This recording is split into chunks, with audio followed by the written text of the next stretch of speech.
27 তারিখ নির্বাচনকালীন এই সময়ে নির্বাচন কমিশনের অফিস সব খোলা থাকে।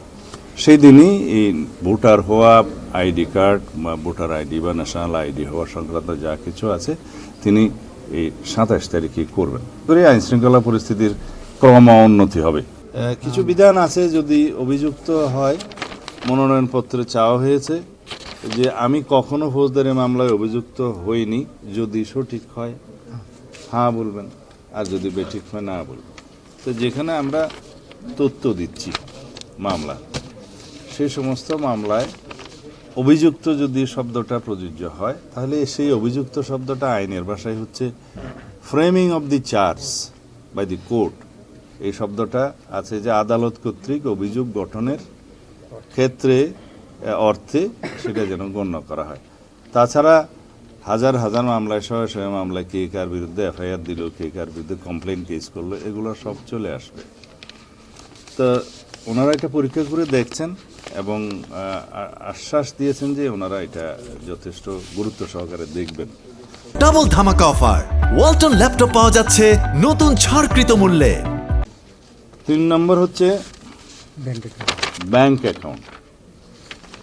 বলা হয়েছে প্রার্থী অথবা এজেন্ট, নির্বাচনী এজেন্ট ব্যয় নির্বাহের ক্ষেত্রে একটা ব্যাংক অ্যাকাউন্ট খুলতে হবে। তো বলা হয়েছে, প্রথমে বলা হচ্ছে যে প্রত্যেক নির্বাচনী এজেন্ট বা যে ক্ষেত্রে নির্বাচনী এজেন্ট নেই সে ক্ষেত্রে প্রতিদ্বন্দ্বী প্রার্থী। তো এটা একটু উল্টিয়ে লিখলে ভালো হয়। সেটা আমরা বলেছি যে প্রথমে একজন প্রার্থী নির্বাচনী চিফ এজেন্ট অথবা এজেন্ট নিয়োগের বিষয়টি আসবে যখন মার্কাটা দেয়া হবে, সেটা জানুয়ারির 20 তারিখ 21 তারিখের দিকে আসবে। তো তার আগ পর্যন্ত তো প্রার্থী নিজেকেই ব্যাংক অ্যাকাউন্টটা খুলতে হবে। তো সেই জন্য আমরা বলেছি প্রথমে লেখেন যে প্রার্থী অথবা নির্বাচনী এজেন্ট। তো এটা খুবই সিম্পল কারেকশন, এটা ওনারা করবেন বলে আশ্বাস দিয়েছেন। তো এই কয়েকটি বিষয় নিয়ে আমরা দৃষ্টি আকর্ষণ করার জন্য, এবং যেহেতু সময়টা খুব কম, ইতিমধ্যে 29 তারিখে শেষ দিন, মনোনয়নপত্র জমা দিতে হবে, একটু দ্রুততার সাথে এই বিষয়টা স্পষ্টীকরণের জন্য আমরা ওনাদেরকে অনুরোধ করেছি। 27 তারিখ নির্বাচনকালীন এই সময়ে নির্বাচন কমিশনের অফিস সব খোলা থাকে। সেই দিনই এই ভোটার হওয়া, আইডি কার্ড বা ভোটার আইডি বা ন্যাশনাল আইডি হওয়া সংক্রান্ত যা কিছু আছে তিনি এই 27 তারিখে করবেন। আইন শৃঙ্খলা পরিস্থিতি নিয়ন্ত্রণের দায়িত্ব সরকারের।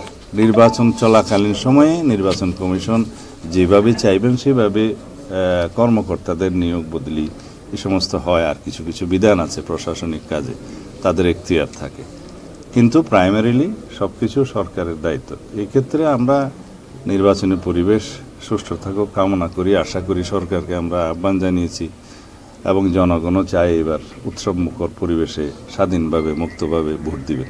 তো সুতরাং আশা করি আইন শৃঙ্খলা পরিস্থিতির ক্রমোন্নতি হবে।